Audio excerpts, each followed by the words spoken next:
महाराष्ट्रातील माओवादावर गडचिरोली पोलिसांनी आणखी एक आघात केलेला आहे आणि यंदा मोठे जे माओवादी कमांडर्स आहेत त्यांनी गडचिरोली पोलीस आणि कायद्यासमोर शरणागती पत्करलेली आहे। आपल्यासोबत गडचिरोलीचे पोलीस अधीक्षक निलोत्पल सर आहेत। सर, तारक्कासारखा महत्त्वाचा एक कॅडर किंवा टॉप कमांडर जो आहे त्यांनी शरणागती पत्करली, किती महत्त्वाचं आहे?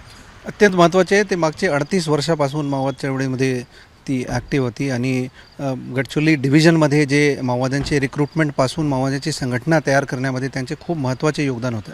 ते सेंट्रल कमिटी आणि पोलिट ब्युरो मेंबर सोनूची बायको आहे आणि सध्या नुकतेच 3 महिन्यापूर्वी त्यांना Dandakaranya special zonal committee member या पदावर पदोन्नती देण्यात आलं होतं। DK मेडिकल टीमचे ते इन्चार्ज होती आणि त्यांचे खाली बरेचसे संघटना काम करत होते आणि यापूर्वी 6 महिन्यापूर्वी माननीय मुख्यमंत्री महोदयसमोर गिरीधरने आत्मसमर्पण केले होते। नक्कीच तारक्काचे सरेंडर जे आहे माननीय मुख्यमंत्री महोदयाच्या समोर ते खूप मोठी गोष्ट आहे आणि मला खात्री आहे की या बघून इतर जे आर्म्ड फॉर्मेशन्स आहे, जे शेवटचे राहिलेलं आर्म्ड फॉर्मेशन आहे गडचिरोलीचे, ते पण पुढील कालावधीमध्ये आत्मसमर्पण करणार आहे। सर, एकीकाळी महिला जे आहेत ते प्रामुख्याने महिला कमांडर्स गडचिरोलीमध्ये माओवाद किंवा नक्षलवादची चळवळ जी आहे ती चालवत होते आणि पोलिसांवर हल्ल्यांमध्ये या महिला कमांडर्सची फार मोठी भूमिका होती। अगदी 2008, 9, 10चा कालावधी पाहिला तर महिला कमांडर्स आता आत्मसमर्पण करत आहे, हे खूप एक सकारात्मक बाब आहे। अत्यंत सकारात्मक बाब आहे। महिला असे दिसून आलं आहे की महिला कमांडर जे ते आणखी ॲग्रेसिव्ह होतात इन आर्म्ड माओइस्ट फॉर्मेशन। तर त्यापैकी जे टॉप कमांडर्स आहे महिलाचे ते आत्मसमर्पण करत आहे। बरेचसे मेल कॅडर्स ते आम्ही न्यूट्रलाइज केलेलं आहे मागचे 2-3 वर्षामध्ये। ते राहिलेल्या महिला कॅडर आणि जे त्यांचे शीर्ष नेते आहे महिला कॅडरचे ते पण आता आत्मसमर्पण करण्याला सुरू केलेलं आहे।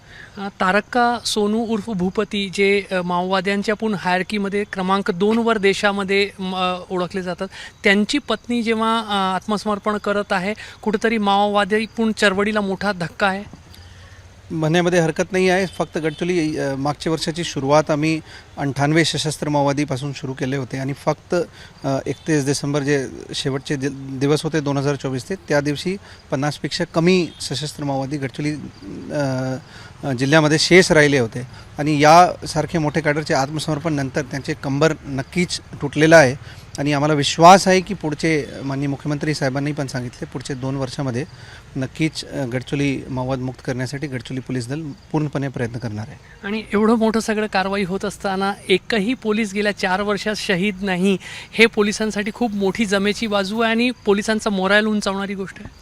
आमचे सर्वात मोठं अचीवमेंट हेच आहे की 14 ऑगस्ट 2020 पासून 4.5 वर्ष झालं आहे। आमचे एक पण सिक्युरिटी फोर्सेस CRPF SRPF किंवा जिल्हा पोलीसचे एक पण जवान शहीद झालेला नाही। काही लोक इंजर्ड झालं होतं, त्यांना आम्हाला सुखरूप आम्ही बाहेर काढून त्यांना ट्रीटमेंट केलेलं आहे आणि 4.5 वर्षामध्ये जे आमचे 0 कॅज्युअल्टी फिगर आहे ते आमच्यासाठी खूप मोटिवेटिंग आणि खूप मोरल बूस्टिंग फिगर आहे आणि आमचे 2025मध्ये पण हेच ध्येय राहणार आहे की आम्ही हे 0 कॅज्युअल्टीचे फिगर आम्ही पुढे कंटिन्यू करू। तर ऑपरेशनल जे काही सिच्युएशन्स असतात त्याच्यामध्ये गडचिरोली पोलिसांना मोठं यश जंगलातल्या समोरासमोरच्या लढाईमध्ये तर मिळत आहे, मात्र आत्मसमर्पणाच्या माध्यमातून माओवाद्यांसोबतच्या मेंटल बॅटलमध्येही गडचिरोली पोलीस वरचढ ठरत आहे। हेच आजच्या या संपूर्ण आत्मसमर्पणाच्या कार्यक्रमातून दिसून येत आहे। कॅमेरामॅन अतुल हिरडेसह रजत वसिष्ठ, ABP माझा, गडचिरोली। ABP माझा, उघडा डोळे बघा नीट।